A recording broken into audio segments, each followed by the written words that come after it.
कहते हैं 8 वर्ष कुकर जिए, 12 वर्ष सियार और वर्ष 18 क्षत्रिय जिए, फिर जीना बेकार। ये जो शेर है ये मैंने क्यों पढ़ा कि मरना तो हम सबको ही है, जाना भी हम सबको है यहाँ से, कोई बड़ी बात नहीं, पर जब तक जियो आन बान शान और राष्ट्र और देश के लिए जियो। ये देश की बात मैं क्यों कर रही हूँ और ये देश की बात करने की क्यों जरूरत पड़ी। आज मैं विशेष तौर पर गौरवशाली इतिहास सिखों का, सूरमाओं की कौम, योद्धाओं की कौम, उस कलगी पिता, दशमेश पिता, राष्ट्रपिता गुरु गोविंद सिंह जी की संतान को एक निवेदन करना चाहती हूँ। मैंने सुना कि बहुत सारे सिख यहाँ आसपास गुरुद्वारे में जाके कसम उठा रहे हैं और कसम उठाकर कह रहे हैं कि भाजपा को वोट नहीं देंगे। मैं विशेष तौर पर एक बात पूछूं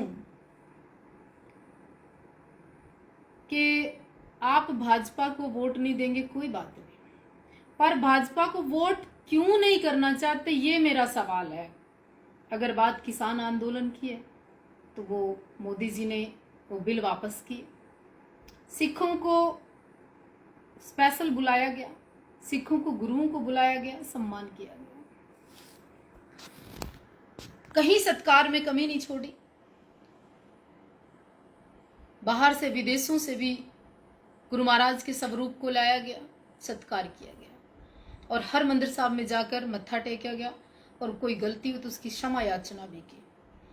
पर मैं सिख कौम को एक बात याद दिला दूं, अगर आप कांग्रेस को वोट करना चाहते हैं कि 84 में क्या किया, इमरजेंसी के समय क्या किया, इंदिरा ने क्या किया, मासूम बच्चों के गलों में भी टायर डलवा दिए गए, सिखों को कई जगह केस कटवाने पड़े, बिलखती हुई माँ, 20-20, 30-30 लाशें, और हरमंदिर साहब जैसी पवित्र जगह जहां सजदा होता है, सर झुकता है, आत्मा पवित्र होती है, उस जगह पे कांग्रेस की देन थी कि कत्लेआम मचे, बारूद और गोलियां चली, सिखों के साथ नरसंहार हुआ। और इससे भी हटके आज तक भगत सिंह को शहीद का दर्जा नहीं दिया, आज तक आजम भगत सिंह को शहीद नहीं माना। कांग्रेस का इतना लंबा राज रहा, इतना लंबा समय राज रहा, सिखों के लिए विशेष तौर पर यह बता देना कौन सी उपलब्धि और कौन सा विशेष कार्य किया। पंजाब पूरा का पूरा खाली हो गया था, देश में और भी धर्म और जाति के नाम पर कितनी चीजें हुई। आज मैं सिखों से एक सवाल और करना चाहती हूँ।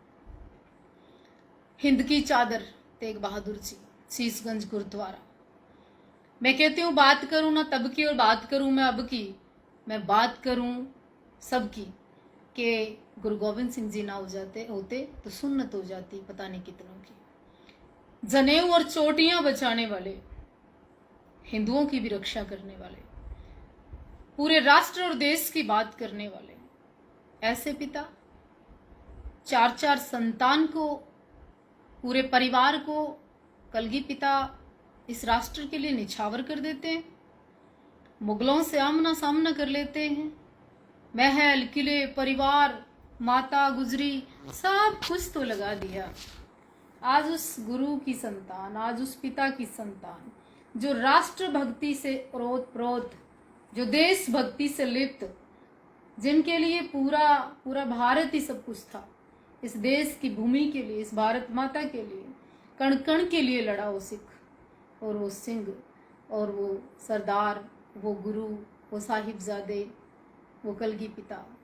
फिर हरि सिंह नलवा, हरि सिंह नलवा कब तक लड़े, कब तक साबित नहीं किया कि हरि सिंह नलवा नहीं है। कितनी ही माताओं की इज्जत बचाने में सक्षम हुए, कितनी बहनों की इज्जत उन्होंने बचाई। ऐसा गौरवशाली सिखों का इतिहास। आज मैं पूछना चाहती हूँ, कांग्रेस के लिए कसम क्यों खा रहे हो? कांग्रेस ने सिवाय दर्द के, सिवाय सिखों के बलिदान के, सिवाय सिखों की कुर्बानियों के, सिवाय सिखों को तकलीफ देने के कुछ नहीं किया। इंदिरा, बेअंत सिंह, सब याद होगा। वो 84, वो इमरजेंसी याद होगी सिखों को। अगर किसी का जमीर जागता हो, किसी को मेरी बात से फर्क पड़ता हो, तो अगर राष्ट्र सर्वप्रिय है ना, अगर देश सर्वप्रिय है ना, अगर भारत सर्वप्रिय है ना, तो आप लोग ये कसम नहीं खाओ। आप बीजेपी की सरकार को कायम रखो और बीजेपी की सरकार को बनाने में सहयोग करो। तुम सिखों के आशीर्वाद के बिना, तुम सिखों के सहयोग के बिना इस भारत के तमाम काम अधूरे हैं। मेरा ये निवेदन, मेरी ये वीडियो आप ध्यान से सुनना। जिस गुरु ग्रंथ साहिब जी में राम,